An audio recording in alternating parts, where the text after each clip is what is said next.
അങ്ങനെ സീറോ മലബാർ സഭയിൽ സമാധാനത്തിൻ്റെ വെള്ളരിപ്രാവുകൾ ചിറകടിച്ചെത്തി.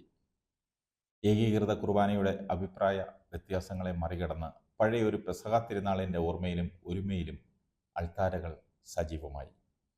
മാർപ്പാപ്പയ്ക്കും സിനഡ് പിതാക്കന്മാർക്കുമൊപ്പം എറണാകുളം അങ്കമാലി അതിരൂപതയിലെ വൈദികരും വിശ്വാസികളും 2 സഹസ്രാബ്ദങ്ങൾ പിന്നിട്ട കത്തോലിക്ക സഭയുടെ ആത്മാവിനെ പൂർവാധികം പ്രകാശിപ്പിച്ചിരിക്കുന്നു. അതിന് കെട്ടുപോകില്ലെന്ന് ഉറപ്പാക്കാൻ എല്ലാവർക്കുമുണ്ട് ഉത്തരവാദിത്വം. വിശുദ്ധ തോമസ് ശ്ലീഹായുടെ രക്തസാക്ഷിത്വ തിരുനാളിൻ്റെ രാത്രിയിൽ സീറോ മലബാർ സഭയുടെ major archbishop Mar Raphael Thattil പിതാവ് എറണാകുളം അങ്കമാലി അതിരൂപതയിലെ എൻ്റെ സഹോദരങ്ങളെ വൈദികരെ എന്ന് തുടങ്ങുന്ന ഒരു സന്ദേശം എല്ലാവർക്കുമായി പുറപ്പെടുവിച്ചിരുന്നു. സഭയുടെ കുർബാന അർപ്പണ രീതി എറണാകുളം അങ്കമാലി അതിരൂപതയിലും നടപ്പാക്കേണ്ടതിൻ്റെ ആവശ്യകതയെക്കുറിച്ചായിരുന്നു ഉള്ളടക്കം. സിനഡിൻ്റെ തീരുമാനം പൂർണ്ണമായി നടപ്പാക്കാനായില്ലെങ്കിൽ സർക്കുലറിൽ പറഞ്ഞിരിക്കുന്നത് പോലെ ഞായറാഴ്ചകളിലും കടമുള്ള ദിവസങ്ങളിലും ഒരു വിശുദ്ധ കുർബാനയെങ്കിലും ഏകീകൃത രീതിയിൽ നടപ്പാക്കണം. അതുപോലും ചെയ്യാത്ത വൈദികർക്കെതിരെ സഭാ നിയമപ്രകാരമുള്ള അച്ചടക്ക നടപടികൾ ആരംഭിക്കും. പൗരോഹിത്യ സ്വീകരണ വേളയിൽ ഏറ്റുപറഞ്ഞിരിക്കുന്നത് പോലെ മാർപ്പാപ്പയെയും മേജർ ആർച്ച് ബിഷപ്പിനെയും രൂപതാ മെത്രാനെയും അനുസരിക്കേണ്ട സമയമാണിത്. സാക്ഷ്യം പറയേണ്ട സമയം. പുറത്തുപോയാലും മാർപ്പാപ്പയുടെ കീഴിൽ ഒരു സ്വതന്ത്ര സഭയായി തുടരാമെന്ന വ്യാജ പ്രചാരണം ആരും വിശ്വസിക്കരുത്. സഭാ കൂട്ടായ്മയിൽ നിങ്ങളെല്ലാവരും ഉണ്ടാകണം.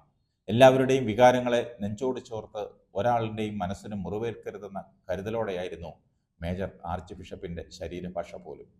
സ്നേഹപൂർവ്വമുള്ള ഈ ആഹ്വാനത്തോട് സ്നേഹത്തോടെ തന്നെ എറണാകുളം അങ്കമാലി അതിരൂപത പ്രതികരിച്ചത് ചരിത്രമായി.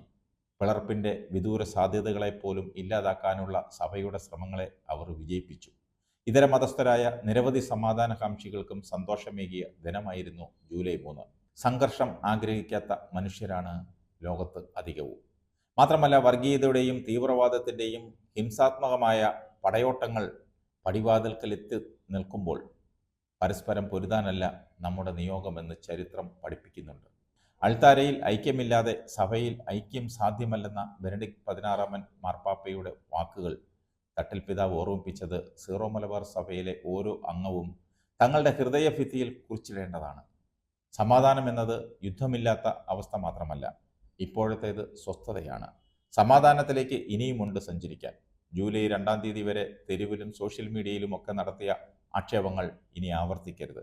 നല്ലത് പറയാനാകാത്തവർ നിശബ്ദത പാലിക്കുകയെങ്കിലും ചെയ്യണം. ഉള്ളിലെ പ്രതിസന്ധികൾ പരിഹരിക്കാൻ കഴിയുമെങ്കിൽ മുറിവുകൾ ഉണക്കാനും സീറോ മലബാർ സഭയ്ക്ക് കഴിയും. ഒന്നിച്ചൊരു ബലിയർപ്പിക്കാൻ ബലിപീഠത്തിലേക്ക് നീങ്ങിക്കഴിഞ്ഞു. പറ്റില്ലെന്ന് പറഞ്ഞിരുന്നുവെങ്കിൽ നല്ലതൊന്നും സംഭവിക്കില്ലായിരുന്നു. പക്ഷേ ഈ ഐക്യം ചരിത്രമായി. വരാനിരിക്കുന്ന തലമുറകൾക്ക് സഭയോട് ചേർന്ന് നിൽക്കാൻ ധൈര്യം പകരുന്ന ചരിത്രം.